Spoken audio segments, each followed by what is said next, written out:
Good morning, everybody. This is Professor Chavan Chakradhar. I welcome all of you in my YouTube channel Let's Learn English. मित्रांनो, 12वी नवीन सिलेबसनुसार unit 2 मधील दुसरी poem Indian viewers poet आहेत सरोजिनी नायडू ही आपण आज बघणार आहोत. इंडियन वीवर्स पोएमचं नाव आहे. Page number 100. तर पोएम बघण्यापूर्वी सुरुवातीला कवी ज्या आहेत सरोजिनी नायडू त्यांचा आपण परिचय बघणार आहोत. Sarojini Naidu was born in 1879 and died in 1949. 1879 साली त्यांचा जन्म झाला आणि त्यांचा मृत्यू हा 1949 साली झालेला आहे. She was a political activist, feminist and the first Indian woman who became the president of the Indian National Congress. भारतीय राष्ट्रीय काँग्रेसच्या पहिल्या महिला अध्यक्ष म्हणून त्यांनी कार्य केलेलं आहे. त्यासोबतच भारतीय स्वातंत्र्य लढ्यामध्ये सुद्धा त्यांचं खूप मोठं असं योगदान आहे. आणि एक कवयित्री म्हणून त्यांचं जे काही कार्य आहे त्या कार्यासाठी त्यांना नाइटिंगेल ऑफ इंडिया हा पुरस्कारसुद्धा मिळालेला आहे. म्हणजे त्यांना या नावानं संबोधलं सुद्धा जातं.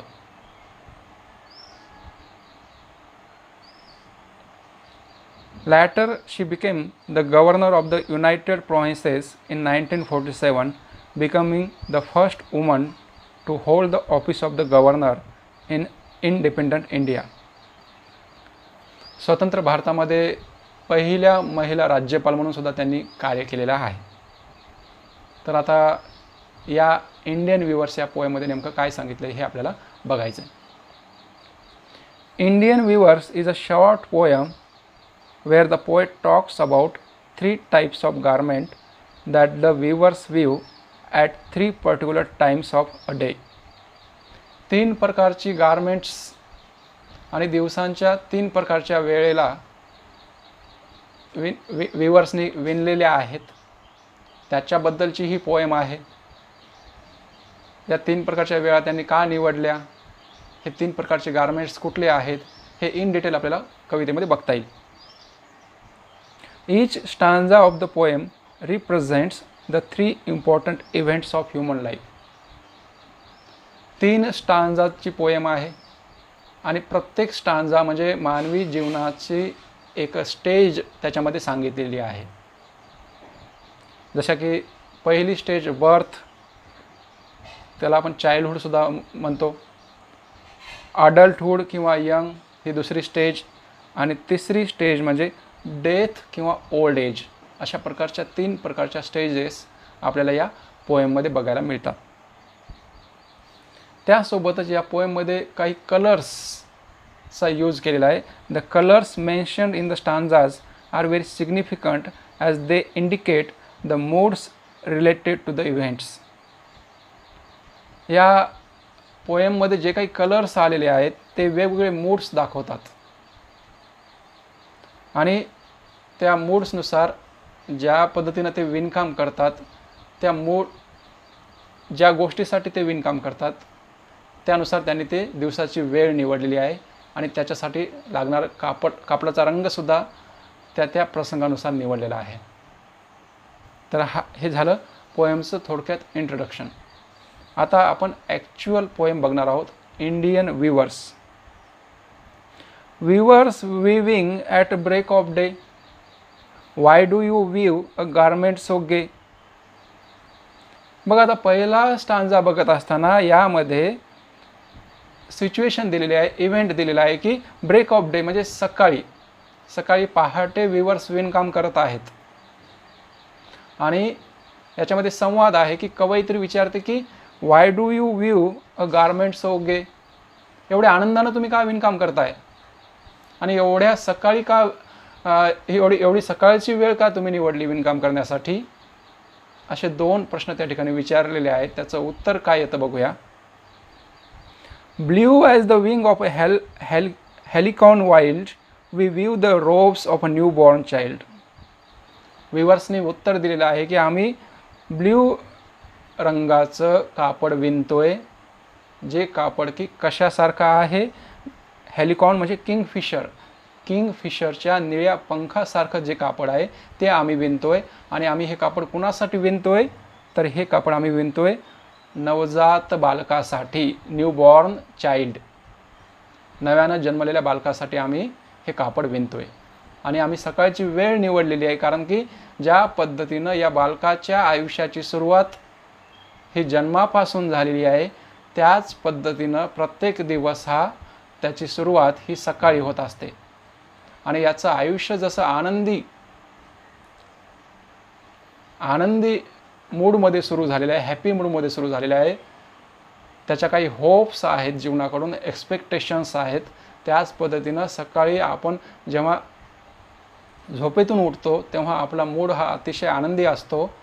रात्रभर झोप घेऊन सगळ्या चिंता आपण विसरलेल्या असतो आणि एकदम ज्या बालकाचं जसं इनोसन्स असतं, बालक जसं निष्पाप असतं, त्याच पद्धतीनं फ्रेश मूड आपला असतो. आणि म्हणून आम्ही ही सकाळची वेळ या नवजात बालकाचं कापड विणण्यासाठी निवडलेली आहे. Second stanza. Weavers weaving at fall of night. Why do you view a garment so bright. आता दुसऱ्यांदा आपण बघतोय की दुसऱ्या स्टांजामध्ये वीवर्स फॉल ऑफ नाईट म्हणजे सायंकाळी विणकाम करतायत. मग प्रश्न असा विचारलेला आहे की तुम्ही सायंकाळी विणकाम करताय आणि तुम्ही ज्या कापडाची निवड केलेली आहे ते कापड एवढं ब्राईट का आहे, एवढं तेजस्वी का आहे, एवढी चकाकी त्या कापडाला का आहे. तर उत्तर काय दिलेलं आहे बघूया. Like the plumes of a peacock, purple and green, we view the marriage veils of a queen. आता पहिल्या स्टांजामध्ये किंगफिशर आणि त्याचे पंख यांचा उल्लेख केलेला होता. आता पीकॉक आणि त्याचे प्लुम्सचा अर्थ दिलेला आहे सॉफ्ट फिदर्स. पीकॉकची पिसे जशी मऊ असतात त्या प्रकारचं कापड आम्ही विणतोय आणि त्या कापडाचा रंग आहे पर्पल अँड ग्रीन. आणि हे कापड आम्ही एका लग्न करू पाहणाऱ्या नवरीसाठी विणतोय. आणि हे कापड जे आहे, आपल्याला माहिती आहे की लग्न म्हणजे आयुष्याची एक पुढची पायरी असते, पुढची स्टेज असते. लग्नासोबत अनेक प्रकारच्या जबाबदाऱ्या त्या व्यक्तीवर येत असतात. नवा संसार त्या व्यक्तीचा सुरू होत असतो. आणि मग हे सगळं सिम्बॉलाइज करण्यासाठी 2 प्रकारचे रंग कवयित्रीने वापरलेले आहेत, पर्पल अँड ग्रीन. म्हणजे मिक्स्ड प्रकारच्या फिलिंग्स त्याच्यामध्ये असतात. आनंदही असतो, नवीन स्टेजमध्ये आपण प्रवेश करतो, त्यासोबतच आपली कर्तव्येही वाढतात, आपल्या जबाबदाऱ्याही वाढतात. अशा प्रकारचं mixed kind of feelings we have. That's why the poet have used 2 types of colours here, purple and green. Green means it symbolises की नवीन काहीतरी मला करायचं आहे, नवनिर्मिती मला काहीतरी करायची आहे, नवीन संसार मला सुरू करायचा आहे. आणि म्हणून ही जी काही लग्न करू पाहणारी मुलगी आहे तिच्यासाठी लागणारं कापड विणण्यासाठी आम्ही सायंकाळची वेळ निवडलेली आहे. सायंकाळची वेळ याच्यासाठी की दिवसभराची कामं करून सगळं कुटुंब एकत्र आलेलं असतं आणि आनंदानं एकत्र वेळ घालवत असतं. मग ही जी आनंदाची वेळ आहे त्यावेळी आम्ही या लग्न करून आनंदी होऊ पाहणाऱ्या मुलीसाठी कापड विणतोय. अशा प्रकारे या ठिकाणी सेकंड स्टांजा संपलेला आहे. आता बघूया third stanza. Weavers weaving solemn and still. Why do you view in the moonlight chill?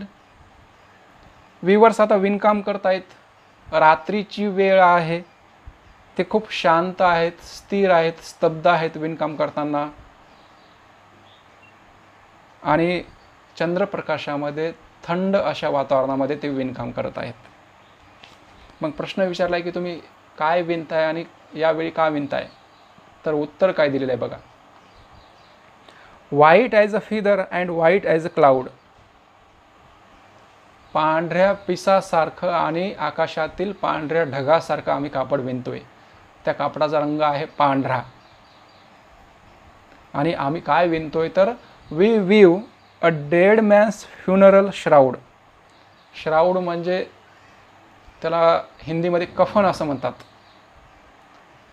तर हे कफन म्हणजे मेलेल्या मृत व्यक्तीच्या शरीरावर झाकण्यासाठी असणारं कापड. तर हे कापड विणण्याचं आम्ही काम करतोय आणि त्याचा रंग पांढरा आहे. पांढरा रंग तुम्हाला माहीत आहे की शांतपणा, निवांतपणा, आयुष्याचा शेवट या पांढऱ्या रंगानं बऱ्याचदा पांढऱ्या कापडानं झालेला आपल्याला बघायला मिळतो. आणि म्हणून डेथ सिम्बॉलाइज करण्यासाठी तिथं पांढऱ्या रंगाचं कापड हे विणत आहेत. आणि विणत असताना कुठल्याही प्रकारे त्यांचा जो मूड आहे तो आनंदी नाही, उत्साही नाही, कुठलाही तिथं आनंद उत्साह नाही. तर एक प्रकारे मेलेल्या व्यक्तीला शांतता मिळावी. That person should rest in peace. आणि म्हणून असं शांत आणि थंड वातावरण निवडलेलं आहे त्यांनी, की जेणेकरून त्याच्याविषयी ज्या काही आपल्या भावना आहेत, ज्या काही शांततेच्या भावना आहेत, दुःख व्यक्त करणाऱ्या भावना आहेत, त्या व्यक्त व्हाव्यात आणि त्याच प्रकारचा मूड आपलाही निर्माण व्हावा. म्हणून व्ह्यूअर्सनी रात्रीची वेळ या ठिकाणी निवडलेली आहे. मित्रांनो, अशा प्रकारे 3 प्रकारच्या गोष्टी आपण इथं बघितल्या. आयुष्याचे 3 टप्पे, दिवसाच्या 3 टायमिंग्स आणि त्यामध्ये येणारे वेगवेगळे कलर्स, हे सुद्धा आपण इथं बघितलेले आहेत. पुन्हा एकदा लक्षात घ्या, जीवनाची सुरुवात ही जशी जन्माने होते, त्याच्यामधला महत्त्वाचा स्टेज, दुसरा टप्पा म्हणजे विवाह, मॅरेज, आणि तिसरं म्हणजे ओल्ड एज किंवा डेथ, असे 3 टप्पे या कवितेमध्ये आपल्याला बघायला मिळतात. जर तिन्ही स्टांजामध्ये जर तुम्ही रायमिंग स्कीम जर बघितली तर ती तुम्हाला लक्षात येईल की A-A-B-B अशा प्रकारची रायमिंग स्कीम आहे. मित्रांनो, ही पोएम या ठिकाणी संपलेली आहे. अपेक्षा करतो आपल्याला ही पोएम समजली असेल. आपल्याला हा जर व्हिडिओ आवडला असेल तर नक्की लाईक करा, शेअर करा आणि चॅनलला सबस्क्राईब करा. थँक्यू.